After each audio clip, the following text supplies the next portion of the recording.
what we want to learn is how to respond to life with relaxation as opposed to tension. Because when we know energy and energy management, relaxation gives you energy. Tension depletes your energy. So you walk around tightening all your muscles, a couple hours, you're going to be tired. So the Qigong masters learned how to move with effortless power. It was a martial art. It was the precursor to Tai Chi, which was then the precursor to Aikido.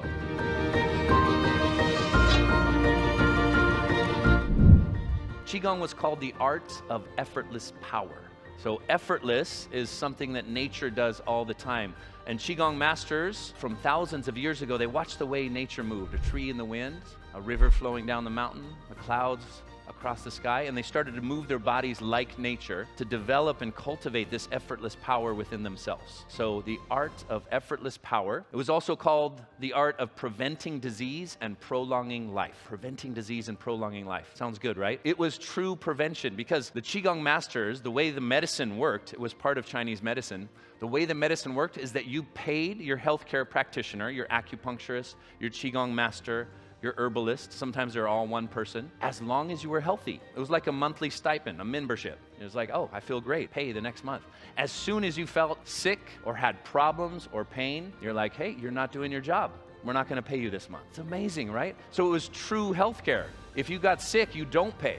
So guess what? People were very, very healthy. So this is the practice of true healthcare, of prevention. So unfortunately now, we only pay our healthcare practitioners when we're sick. So we have sick care medicine, not healthcare medicine. It's a very, very different paradigm. And what you pay attention to, where your mind goes, energy follows. So unfortunately, we have more sickness now than ever before, more healthcare issues. We might have a longer lifespan, but we don't have longer health span. We're not living vibrantly. So another saying in Qigong, add not only years to your life, but life to your years. It's a very, very powerful medicine to be empowered for ourselves to take charge of our own life force energy. So one of the things that we do in Qigong is lower stress and increase energy. Does anybody carry emotional stress in their bodies? Yes, you do? Yeah, everybody carries emotional stress, too much tension in their bodies. We all feel stressed out emotionally or mentally. We start thinking about something.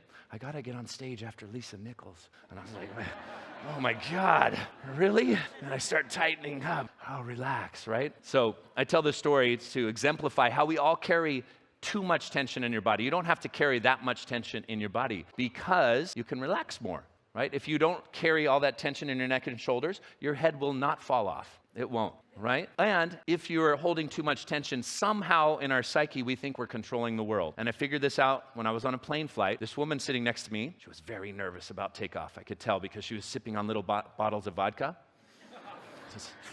And she was breathing, and we started taxiing on the runway, and she started gripping the handrails, and then she pulled up on our seatbelt as we started going faster and faster. She's pulling harder and harder, and she's tightening her jaw, and she's lifting so hard. And I was like, oh my God, thank you for lifting so hard and helping the plane take off. I'm sure if you did not pull up on that seatbelt, the plane would not have gotten off the ground. Super funny. It was a true story. I was like, wow, it really felt like she was helping. Now, what are the planes that you are helping to take off the ground? Are you tightening up when you think about that next meeting, when we have that conversation that we might have to have, or when we're getting on stage, or lots of different things? When we think about the past, all of a sudden your body will tighten up. Your body will tighten up. And what we want to learn is how to respond to life with relaxation as opposed to tension. Because when we know energy and energy management, relaxation gives you energy. Tension depletes your energy. So you walk around tightening all your muscles, a couple hours, you're going to be tired. So the Qigong masters learned how to move with effortless power. It was a martial art. It was the precursor to Tai Chi, which was then the precursor to Aikido, right? And so learning how to move with relaxation was ultimately the most important thing. So it takes some priming first. We need to stretch and move our bodies. We need to activate Qi. There's 7 different principles of Qigong practice that we can apply to all 3,000 styles of Qigong. There's 3,000 styles of Qigong. In fact, Qigong is the most widely practiced form of exercise in the world. I didn't know that, right? 50 million people a day practice Qigong because so many people in China or in Asian countries practice this art for such a long time. So let's feel Qi and what Qi feels like in and through our own bodies. I want you to go like this. We're going to rub the ends of the meridian lines. Meridians are energy pathways. So rubbing the fingernails like this back and forth stimulates the ends of the meridians. All right, take a nice deep breath. Exhale. You can exhale through the mouth, just letting go of any unnecessary energy. All right, take one more deep breath. Rub vigorously back and forth. Let's stimulate and activate our energy. And then bring the hands down to your sides. And feel what energy feels like in your hands. Activation, tingling, buzzing, electrical. It is easier to feel in a place like this after the experiences that we've already had today. So we should feel something ignited in our hands, right? Can you feel that? Yeah. So one of the principles of Qigong practice is activation. So we have breathing, we have warming up, we have exercise, we have stretch, activation, and flow, all right? Now, I don't know about you, but I don't always have that much time in a day to do a mindfulness class, go to the gym, do Tai Chi. Qigong does it all in one practice. So it's very accessible, and it gives you quick results, very quick results, even though it is a slow practice.